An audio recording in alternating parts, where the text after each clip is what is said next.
So నీ బడ్జెట్లో ఇంకా ఇవన్నీ వస్తాయంట, నీకు ఏది కావాలి? సో గోల్డ్ మొత్తం ఫైన్, గోల్డ్ ఉంది, గోల్డ్ వద్దా? స్టోన్స్కి వెళ్తాం. Fine, okay.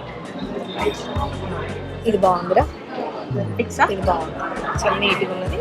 గోల్డ్ కనిపిస్తుంది, స్టోన్స్ కనిపిస్తున్నాయి. రైట్, చాలా బాగుంది. పెట్టి చూడు, చేయి నీది సేమ్ ఉంటుంది. సీరియస్గా చాలా బాగుంది, సీరియస్గా చాలా. ఓవరాల్ గా మనకి బిల్ ఎలా అంటే, మనకి ఇది లాంగ్ బ్లాక్ బీట్స్ ఉంది కదా మేడం, ఇది వచ్చేసి 2,02,000 పడుతుంది. ఈ పెండెంట్ వచ్చేసి మనకి 50,000 పడుతుంది మేడం. ఇది షార్ట్ బ్లాక్ బీట్ వచ్చేసి మనకి 80,000 వరకు పడుతుంది. ఈ రింగ్ వచ్చేసి 24,000 పడుతుంది మేడం. ఇయర్ రింగ్స్ వచ్చేసి 1,40,000 పడుతుంది.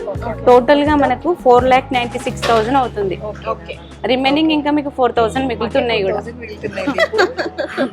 Right, okay madam. మీకు ఇంకేమైనా మాకు స్పెషల్ డిస్కౌంట్ ఇస్తే హ్యాపీగా. మనది ఏంటంటే టోటల్ గా 2 నుంచి 12% మేడం. మన దాంట్లో ఎక్కువేసి తక్కువ చెప్పడం అలా ఉండదు, ఫిక్స్డ్ ఉంటుంది. 2 నుంచి 12% అన్నట్టు.